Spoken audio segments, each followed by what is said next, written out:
Let's start with the basics. A credit card is not your money. Read that again. A credit card is not your money. What it actually is, the bank is handing you a tiny loan every single time you swipe. You buy a $5 coffee, the bank pays Starbucks the $5, and now you owe the bank $5. That's it. That's the whole magic trick. People think credit cards are like debit cards with extra steps. They are not. A debit card is your money leaving your account in real time. A credit card is the bank quietly going, "Bet, I'll spot you, but you better pay me back or things are about to get spicy." And here's where it gets interesting. The bank doesn't just spot you out of the goodness of their heart. They're banking on one thing, that you don't pay them back in full. Because the second you carry a balance into the next month, the meter starts running. And in 2026, that meter is running at an average APR of around 21 to 23%. 23%. For comparison, your savings account is paying you what? 0.4%? Maybe 4% if you found a fancy one? Yeah, the bank is playing both sides and winning the whole tournament. Now here's the part the bank really doesn't want you to internalize. There's a thing called the grace period. After your statement closes, you usually get 21 days before interest kicks in. Translation: if you pay your full statement balance every single month before the due date, you pay zero interest. Zero. Nada. Goose egg. You get to use the bank's money for like 50 days for free, and they can't do a thing about it. This is the cheat code. This is the entire game. Pay your statement balance in full every month. If you do this, credit cards become the best deal in personal finance. If you don't, they become quicksand with a Visa logo. Let me paint you a picture. You buy a couch for $1,000. Cool couch, you're vibing.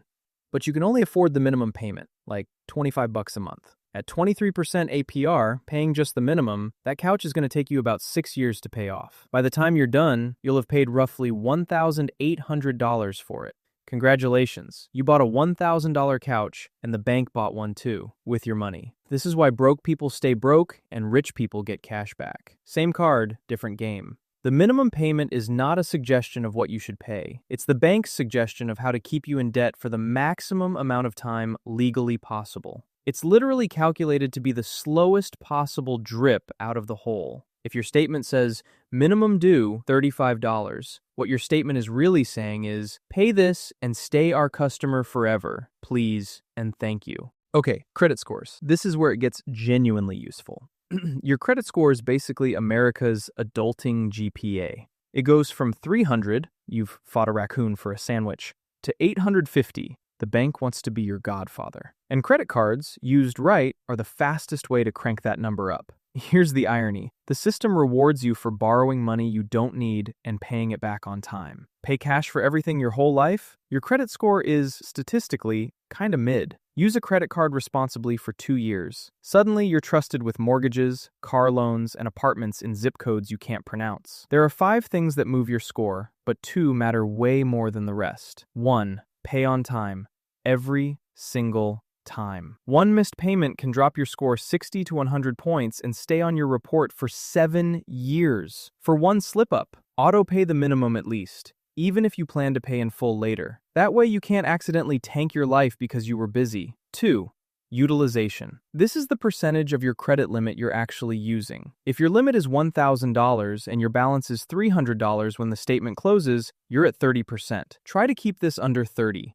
Under 10 if you want to flex. Maxing out a card, even if you pay it off, makes you look thirsty in the eyes of the credit gods. Now the good stuff. The reason people who actually understand credit cards talk about them like a side hustle. Cashback, points, miles. This is the bank paying you to use their card. Sounds too good to be true?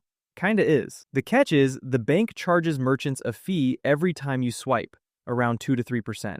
And they slide a slice of that back to you to keep you loyal. A solid 2% cashback card means if you put $30,000 of normal spending through it in a year, you're getting $600 back for doing nothing different. For groceries you were buying anyway. Travel cards are even crazier. Some people fly business class to Tokyo on points they earned buying tacos. That's not a meme.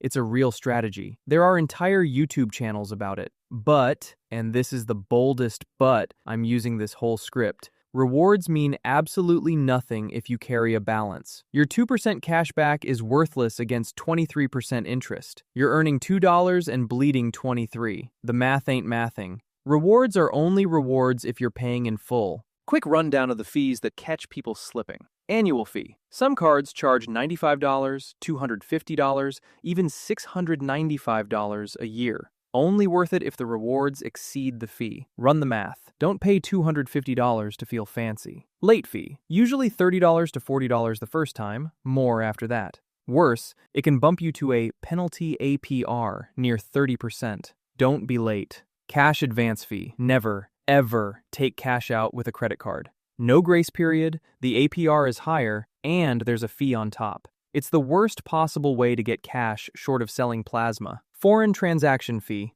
3% on every overseas purchase. If you travel, get a card without this fee. Easy money saved. I told you at the top I'd give you the move. Here it is. No trick, no guru course, no 14-step funnel. Get one decent credit card. A no annual fee cashback card is perfect to start. Use it for stuff you were already going to buy. Gas, groceries, your Netflix subscription. Set up autopay for the full statement balance. Not the minimum, the full balance. Then forget about it. Do that for a year. Your credit score climbs, you earn a couple $100 back, you pay zero interest. You become the exact customer the credit card company did not want, the one who beats them at their own game. Americans currently owe over $1.27 trillion in credit card debt. Trillion, with a T. Don't be a statistic. Be the friend who casually mentions they got a free flight to Mexico while everyone else is crying about their Capital One bill. That's credit cards. Plastic, math, and a little discipline. The bank is hoping you'll mess up. Don't give them the satisfaction.